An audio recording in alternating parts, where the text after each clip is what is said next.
This is wrong." A poor cleaning lady noticed the millionaire. She saved him $500 without knowing it. Harper Quinn pushed open the glass service door of Drake Holdings with her shoulder, the weight of the industrial cleaning cart in front of her groaning softly over the marble floor. It was just past midnight, and the towering financial building that pulsed with life during the day now echoed with silence. Under the harsh white lights, Harper looked like a ghost in motion. Gray uniform, rubber gloves, blonde hair tucked neatly under a worn-out baseball cap. She was 28. But her eyes carried more weight than that, the kind you only get from seeing too much, too young. Growing up in a fading industrial town, Harper had once dreamed of becoming a lawyer. She would argue cases, speak truth, make things right. But when her mother's back was broken in a factory accident, and the insurance company denied the claim on a technicality buried in fine print, Harper's life veered off course. She dropped out of community college to take care of her younger brother. Then came a string of odd jobs: waitressing, stocking shelves, scrubbing floors. At 19, she married a man who promised to take care of her. By 23, she was divorced, alone, and raising a daughter, Eva, now 4 years old, after her ex vanished with a trail of debt and a final bruise on her cheek. Now, Harper cleaned. She did not complain, did not speak much, did not ask for anything. Her only goal was to keep this job long enough to pay rent, buy groceries, and save enough for Eva's preschool tuition next year. She avoided eye contact. She stayed invisible, because invisible people do not get in trouble. But Harper noticed everything. The way the junior analysts threw their coats over chairs like royalty. The way the third-floor receptionist always double-checked her lipstick when the VP of strategy walked by. The way the printers on the 26th floor always jammed when it rained. And the way the corner office, top floor, behind double-glass doors, always had papers left open when everyone else had gone home. That office belonged to Mason Drake, the enigmatic CEO of Drake Holdings. She had never seen him up close, only through the blur of elevators and headlines. Self-made billionaire, tech finance prodigy, the man who turned nothing into an empire. To Harper, he was just another door to wipe clean, another floor to polish. That night, as she entered his office, the city lights stretched far behind the glass wall like molten gold. The room was tidy, clinical, leather, glass, silence. But something stopped her hand mid-swipe. A contract sat open on the CEO's desk. 3 clipped pages. On the final sheet, her eye caught a line printed in nearly invisible gray, italicized, smaller than the rest. It read like a clause she had seen before. Something about equity reassignment and contingent operational control. The words didn't mean much in her world, but the rhythm of that sentence, the hollow legalese of it, echoed painfully. It was nearly identical to the clause buried in the insurance papers her mother had signed years ago, the one that ensured they would get nothing, no treatment, no payout, nothing. Her chest tightened. She leaned closer, tracing the words without touching them. Her mother had signed something just like that, and it had ruined them. Harper straightened up slowly. The smell of antiseptic clung to her gloves. She glanced over her shoulder, but no one was there. "This is wrong," she whispered to no one, voice barely audible over the soft hum of the HVAC system. Then, without a sound, she wiped the desk clean around the papers, turned off the lights, and pushed her cart out of the room. Back into silence, back into invisibility. But something had shifted. As she rode the service elevator down, Harper stared at her reflection in the mirrored panel. Her heart pounded, not from fear, exactly, but from something else, a pulse she had not felt in years. A knowing, and that knowing would not let her sleep.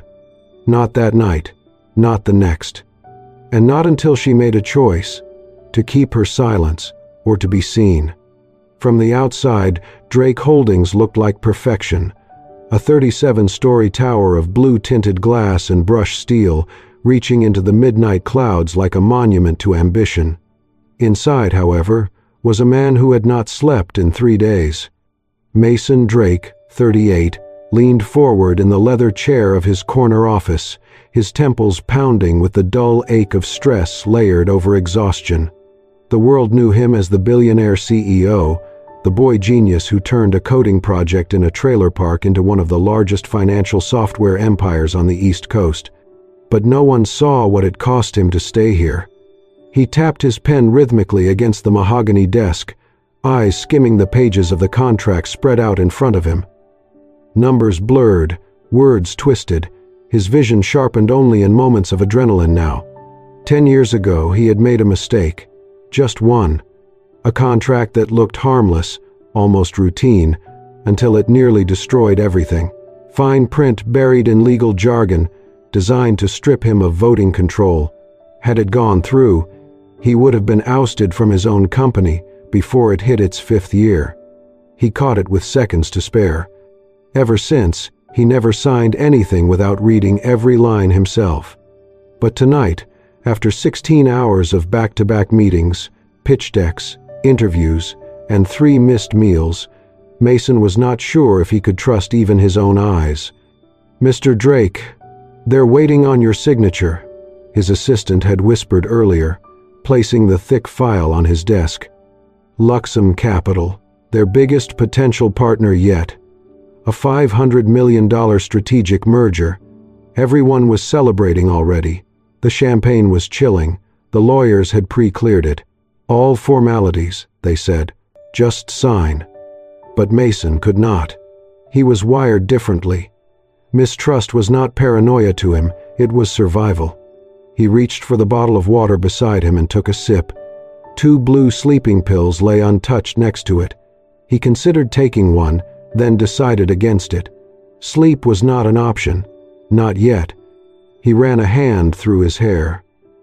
A faint scar curved above his right temple, faded now, but still there. The only physical remnant of the night he collapsed from exhaustion 8 years ago and cracked his head on the edge of a sink. No one ever saw that part in the business magazines. His fingers hovered over the pen, a signature. That was all they needed. But something, a flicker in the corner of his vision. No, not in his vision. On the page, near the bottom margin, in smaller font than standard, was a clause. His breath caught. He blinked hard. It looked almost off.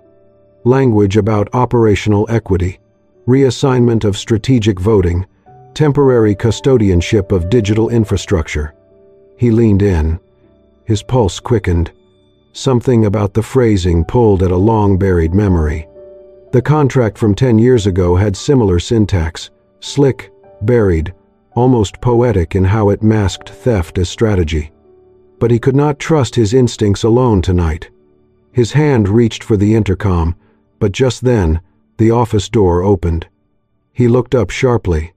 Harper Quinn stood there, mop in one hand, cart parked outside. Her eyes met his, startled.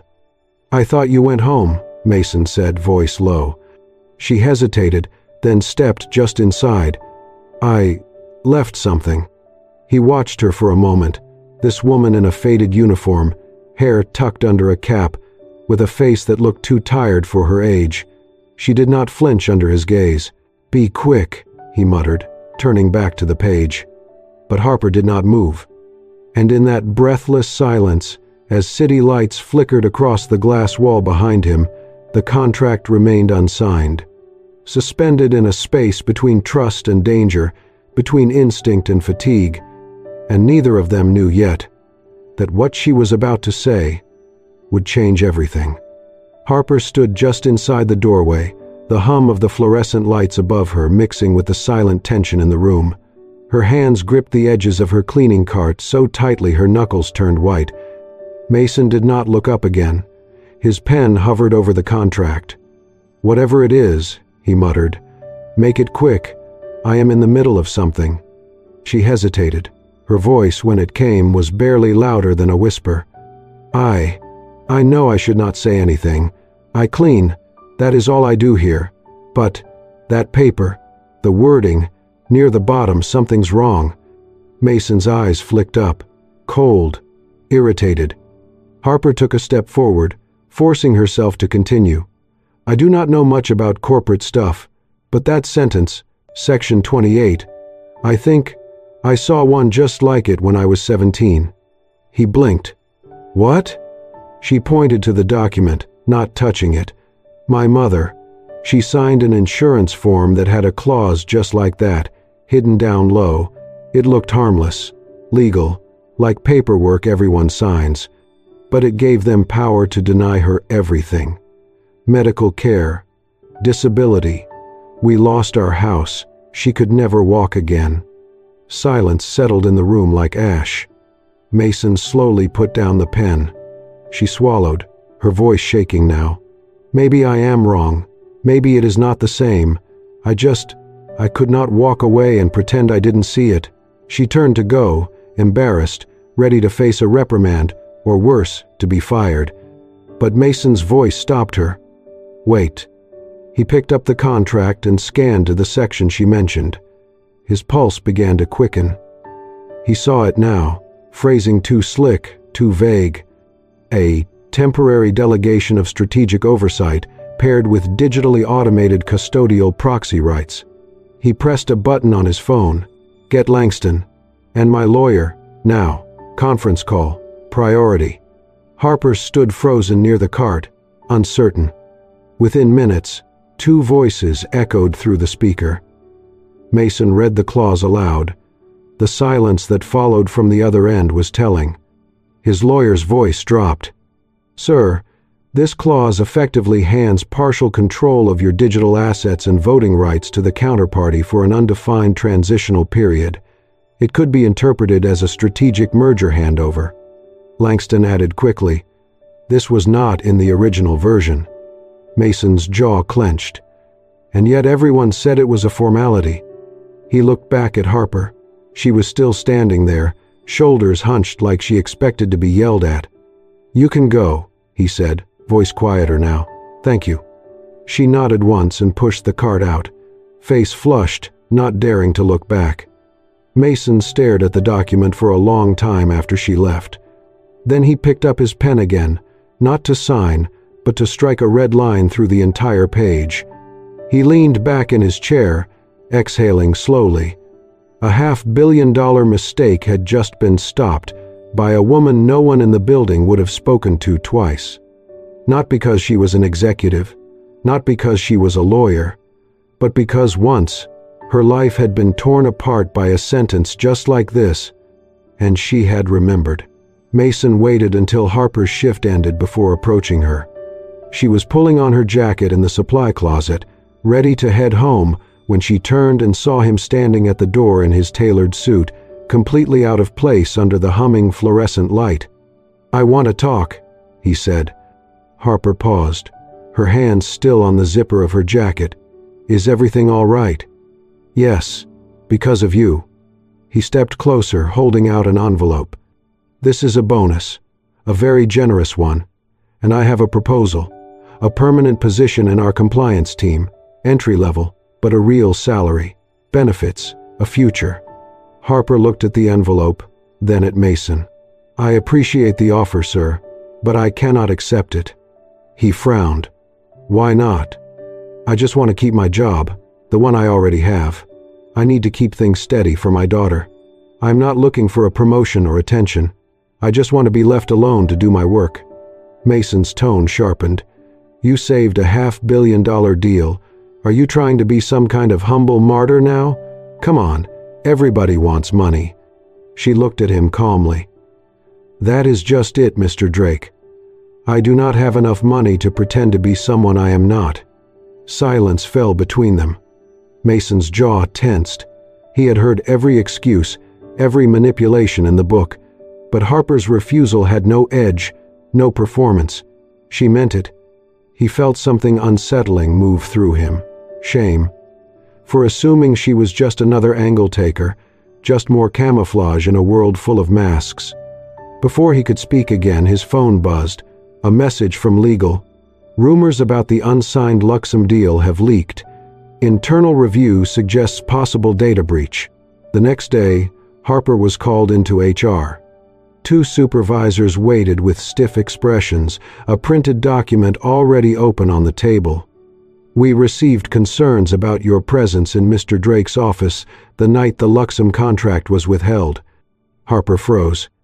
"I was cleaning, that is all." They slid a badge log across the desk. "You re-entered after hours, unscheduled." Harper's chest tightened. "I only went back to wipe down the coffee table. I noticed something odd, and I thought it might be important." "You accessed sensitive documents." "I did not touch anything. I just saw." "We have to place you on temporary leave while we investigate." She stopped breathing for a second. Leave meant unpaid. No income. No way to pay Eva's preschool next month. "I have done nothing wrong," she whispered, but they were already printing the suspension form. A knock at the door interrupted. Mason walked in, his expression unreadable. "That won't be necessary." The supervisor stood awkwardly. "Mr. Drake." "She stays," he said firmly. "You are questioning the wrong person. She did not breach the company's trust. She protected it. She saved it." He turned to Harper. "You can go back to work now." Harper blinked. "Why are you doing this?" "Because you are the only person in this building who told the truth without anything to gain."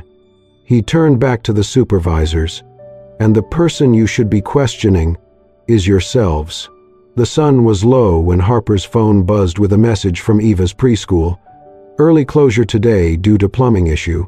Please pick up Eva as soon as possible." Harper's heart sank. She still had 2 more floors to clean. 30 minutes later, a tiny girl in a faded pink dress tiptoed into the marble lobby of Drake Holdings. Her curly blonde hair bounced with every step, and in her arms, she clutched a battered sketchbook and a box of crayons. No one noticed her. The receptionist was on a call. Security barely glanced. She quietly sat on one of the sleek black couches and began to draw, legs swinging above the floor. From the executive elevator, Mason Drake stepped out, rubbing his temple after another brutal board meeting. His tie hung loose, and he barely registered the figure in the lobby until he caught a flicker of color. Pink. A little girl. Alone. He slowed his steps, approaching quietly. "Hey there." The girl looked up with wide, curious eyes. "Hi. Are you lost?" She shook her head and returned to her drawing. "I'm waiting for Mommy. She cleans the shiny floors. She said to sit still and draw." He glanced at the sketchbook. There, in bold crayon strokes, was a figure of a woman holding a long stick. No, a mop, but it was drawn like a sword. The woman's hair was tucked into a hat, and she had a red cape. "Who's this?" he asked gently. "My mommy. She's a superhero." Mason's throat tightened. Just then, Harper came rushing into the lobby, breathless. "Ava!" The little girl jumped up, running into her arms. "I'm so sorry," Harper said quickly, catching Mason's eye. "Her preschool closed early. I didn't have anyone to watch her. She just needed to sit quietly for 10 minutes. Mason shook his head. "No apology needed." Eva looked up at him. "You're Mr. Boss, right?" He smiled. "Something like that." "She said you're grumpy but smart." Harper gasped, mortified. "Eva!" Mason laughed for the first time in days. A real laugh. "It's okay," he said. "I have been called worse." Eva held out the sketchbook. "Want to see?" He sat down beside her on the couch, accepting the book with a quiet reverence. Page after page showed Harper in different versions, holding a mop like a sword, pushing a cleaning cart like a tank, standing in front of a building with stars behind her. "She fights dirt and mean people," Eva explained proudly. Harper looked away, embarrassed. But Mason's gaze never left the pages. "This is beautiful." Eva beamed. "Do you have a mom?" He nodded. "I did. A long time ago." "What did she do?" She was a cleaner too." Eva tilted her head. Did she have a magic mop? He laughed softly. She had something stronger, dignity. He looked up at Harper. She raised me on night shifts and cold coffee. She taught me that being tired doesn't mean you give up, and that doing things right, even when no one sees, is the kind of power money cannot buy. Eva leaned into him, completely comfortable now. I think you're nice, for a boss. Mason's voice caught. Thank you, Eva. As Harper gathered her daughter's crayons, she caught Mason staring at the drawing of the mop sword. He noticed and looked up. May I keep this page? Harper hesitated, then nodded. That night, Mason slipped the drawing into his briefcase, nestled between financial reports and contract drafts. It was the only thing in that case that had never been altered, negotiated, or signed. It was simply real. The neighborhood park had transformed into a small street fair. Strings of lights glowed softly above booths, offering caramel apples, face painting, and second-hand books. Children ran through the grass with balloons, while music from a small local band drifted in the air. Harper stood at the edge, holding Eva's hand tightly. She had hesitated when Mason invited them, unsure if it was kindness or obligation, but Eva had begged, and something in Mason's voice had sounded honest. He met them near the popcorn stand, dressed down in jeans and a navy sweater, hair tousled by the breeze. When he saw Eva in her favorite pink hoodie, he smiled in a way Harper had never seen before, unguarded, like someone remembering who he used to be. Eva wasted no time dragging Mason toward the mini petting zoo. Harper followed slowly, watching them laugh as a goat tried to nibble Mason's sleeve. Later, the three of them sat on a bench eating ice cream. The sun dipped low, painting the sky in dusty orange. Eva turned to Mason and asked, "Are you my mom's boss?" Mason paused, then shook his head. "No, I'm her student. She taught me something school never could." Harper's eyes widened. Eva squinted at him. "You're too tall to be a student." He laughed. "You'd be surprised how much I still have to learn." Suddenly, Harper's phone buzzed. She opened her email and froze. Subject: Scholarship Approval. Eva Quinn.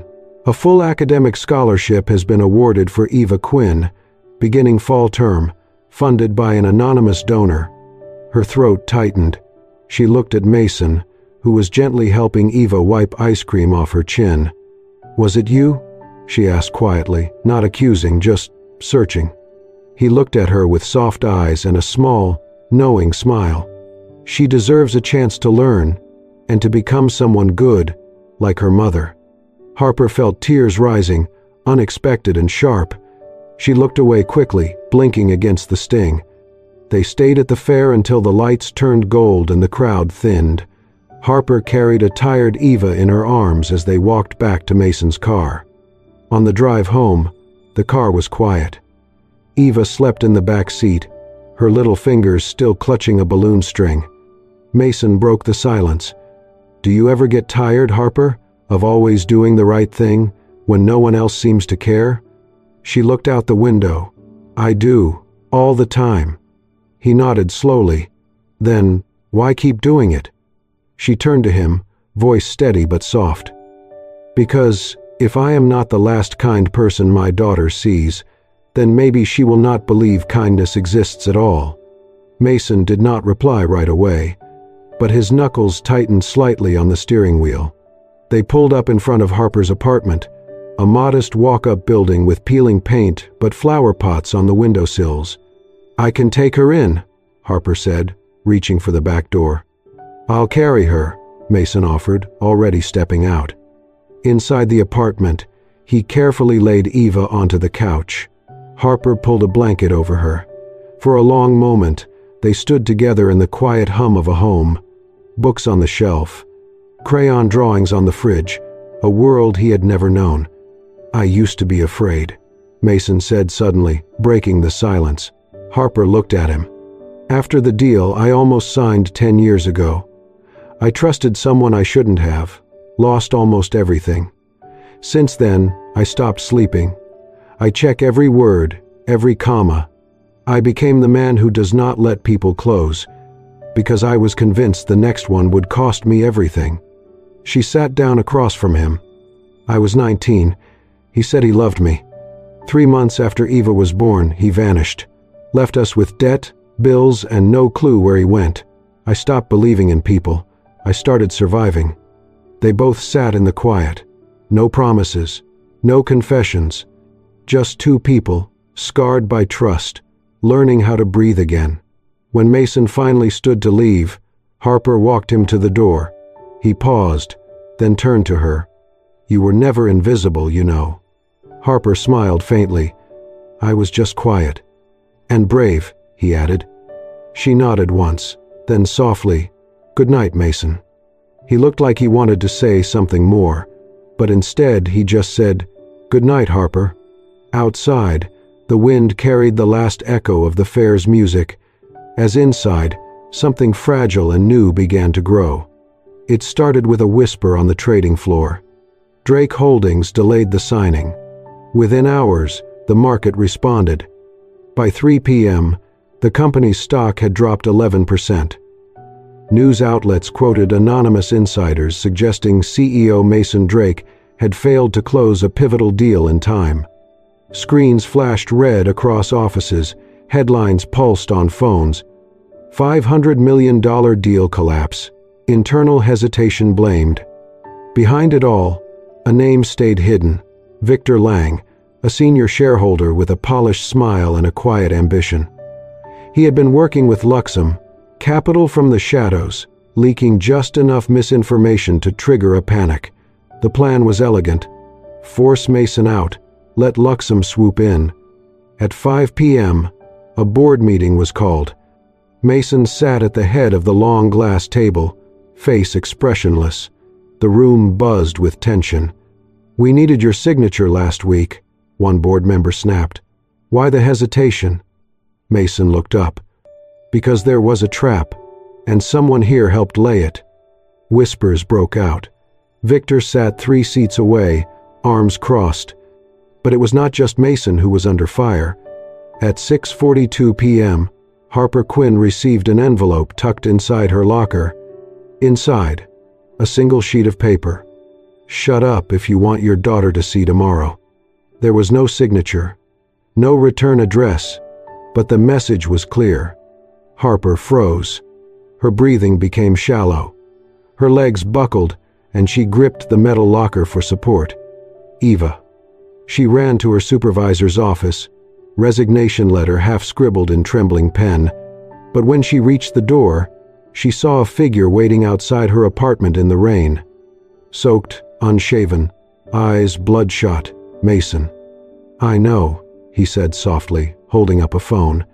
"Your building's security forwarded me the footage. You got a threat."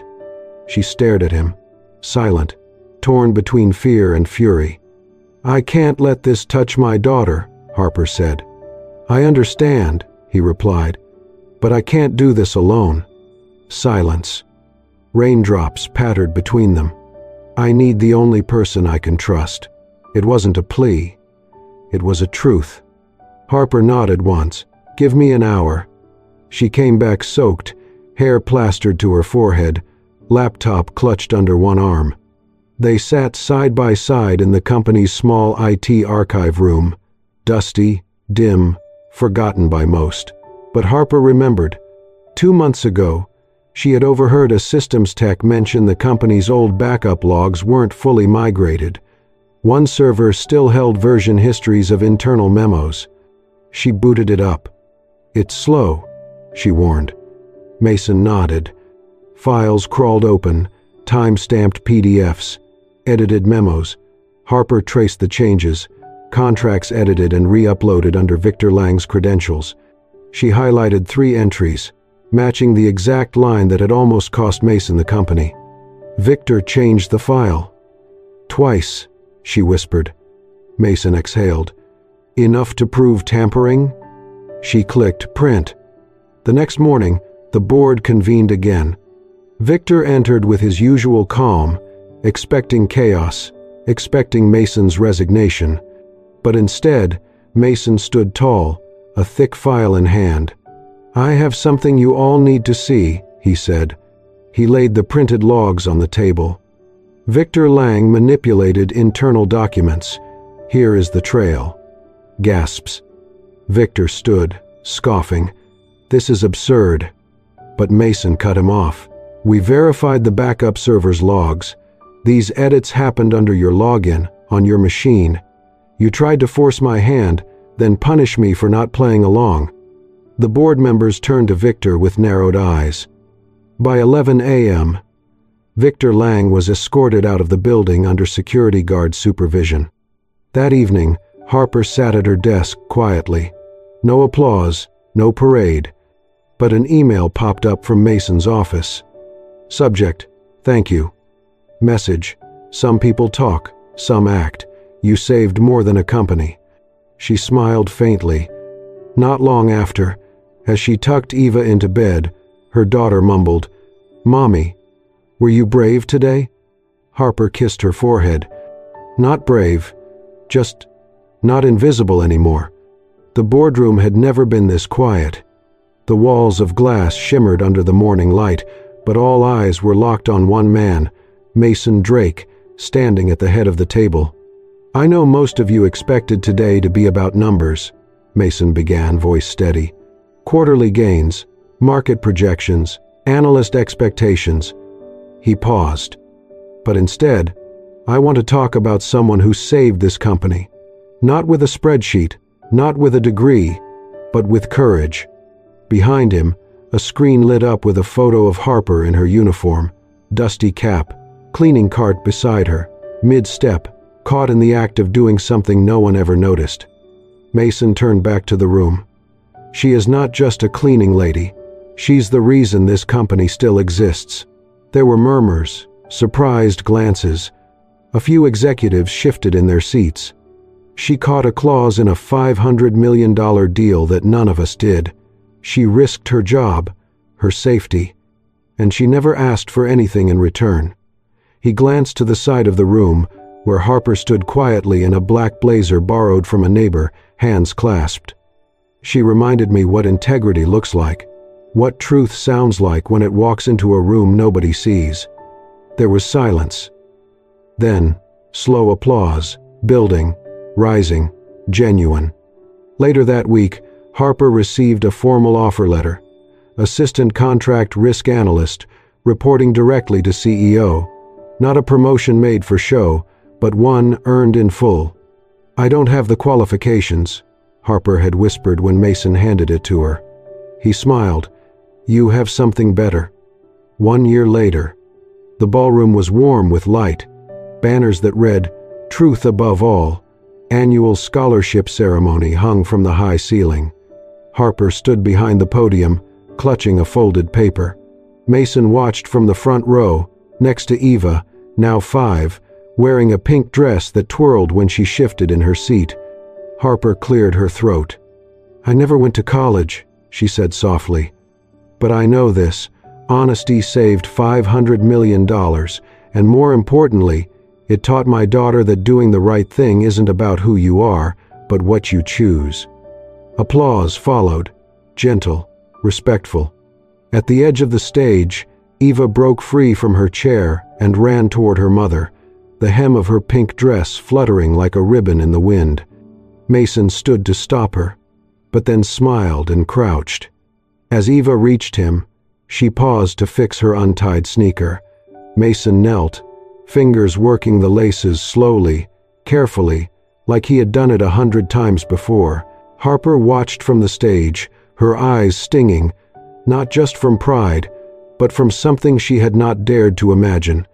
A man kneeling not in apology, not in power, but in care.